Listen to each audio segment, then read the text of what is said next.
বাংলাদেশ একটা বড় পরিবার। এই পরিবার আমরা একসঙ্গে চলতে চাই এবং আমাদের মধ্যে দ্বিধা দ্বন্দ্ব যা কিছু থেকে সরিয়ে ফেলতে চাই। যারা বিপথে গেছে তাদেরকে পথে আনতে চাই, যাতে করে একসঙ্গে আমরা কাজ করতে পারি। এর মধ্যে আমরা শুনলাম, আসার পথে শুনে আসছি যে এখানে আইন শৃঙ্খলার ব্যাঘাত হচ্ছে, মানুষকে আক্রমণ করছে, ঘরবাড়ি জ্বালিয়ে দিচ্ছে, সম্পদ জ্বালিয়ে নষ্ট করছে, চুরি করছে, দিয়ে যাচ্ছে, অফিস আদালতে আক্রমণ করছে, সংখ্যালঘুদের উপর আক্রমণ করছে, হিন্দু, বৌদ্ধ, খ্রিস্টান, আহমদিয়া সবার উপর আক্রমণ করছে। এগুলো হলো ষড়যন্ত্রের অংশ। এগুলো আমাদের বিষয় না। আমাদের কাজ হলো এটাকে রক্ষা করা, সবাইকে রক্ষা করা। এটাকে প্রতিটি মানুষ আমাদের ভাই, আমাদের বোন, তাদেরকে রক্ষা করা এবং আমাদের একটা শৃঙ্খলা ফিরিয়ে আসা। বিশৃঙ্খলা, সহিংসতা এগুলো হলো অগ্রগতির বড় শত্রু। আমাদের যে যাত্রা শুরু হলো সেই যাত্রার শত্রু। কাজে এই শত্রুকে যাতে রোধ করা যায়, তাদেরকে বুঝিয়ে শুনিয়ে হোক, তাদেরকে আইন শৃঙ্খলার হাতে দিয়ে হোক, এটা বোঝাতে হবে। তাকে মেরে পেটে এটা ঠিক না। আইন শৃঙ্খলা নিজের হাতে ঠিক না। তাকে আমাদের আইন শৃঙ্খলা বাহিনী এমন হতে হবে, তাদের হাতে সোপর্দ করলে আমরা নিশ্চিন্ত থাকবে তার একটা বিহিত হবে। এমনগুলো আমরা হাতে দিয়ে দিলাম, 2 টাকা নিয়ে আবার ছেড়ে দিল, এটা যেন আবার না হয়। তা আমাদের সেই আস্থাটা আমাদেরকে আনতে হবে। কাজে আইন শৃঙ্খলাটা এখন আমাদের প্রথম কাজ। এই আইন শৃঙ্খলা ঠিক না হওয়া পর্যন্ত এটা আমরা অগ্রসর করার জন্য পদক্ষেপ নিতে পারবো না। আপনারা আমার উপরে আস্থা রেখে আমাকে জানিয়েছেন, ছাত্ররা আমাকে আহ্বান দিয়েছে, সেটাতে আমি সাড়া দিয়েছি। দেশবাসীর কাছে আমার আবেদন, আপনারা যদি আমার উপরে বিশ্বাস রাখেন,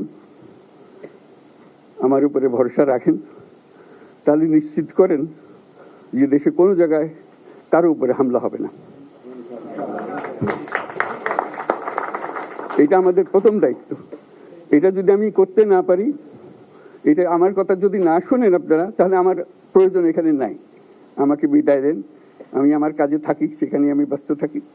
যদি আমাকে প্রয়োজন মনে করেন, তাহলে আমাকে প্রয়োজন মনে করলে আপনাদেরকে দেখাতে হবে যে আমার কথা আপনারা শোনেন। আমার কথা না শুনলে আমার কোনো প্রয়োজন নাই। আমার প্রথম কথা হলো, আপনারা বিশৃঙ্খলা থেকে দেশকে রক্ষা করেন, আপনারা সহিংসতা থেকে দেশকে রক্ষা করেন, যাতে আমরা যা আমাদের ছাত্ররা আমাদেরকে পথ দেখায়, সেই পথে আমরা এগিয়ে যেতে পারি। এটা একটা খুব সুন্দর দেশ হতে পারে। বাংলাদেশ একটা খুব সুন্দর দেশের সম্ভাবনাময় দেশ। কাজে এই সম্ভাবনাগুলোকে আমরা নষ্ট করে দিয়েছি। এখন আবার সেই বীজতলা আবার তৈরি করতে হবে, আবার আমাদেরকে জেগে উঠতে হবে। তারাই এই বীজতলা তৈরি করবে, তাদের হাত দিয়েই হবে এবং তাদের দিকে আমরা তাকাবো এবং আমরা তাদের নির্দেশ মতে আমরা অগ্রসর হব।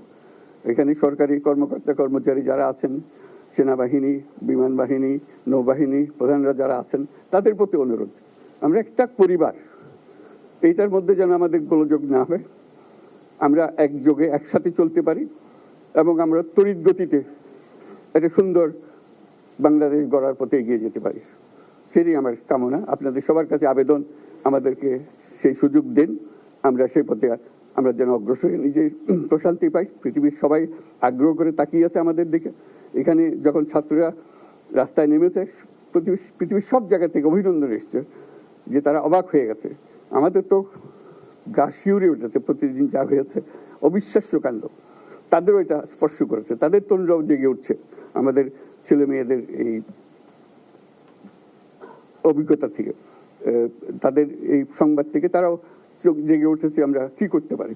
কাজে আমাদের কাজ হবে এগুলো সম্পূর্ণ করা। আমরা আজকের থেকে শুরু করলাম, সেটা আশা করি আমরা দ্রুত গতিতে এগিয়ে যেতে পারবো। সবাইকে ধন্যবাদ।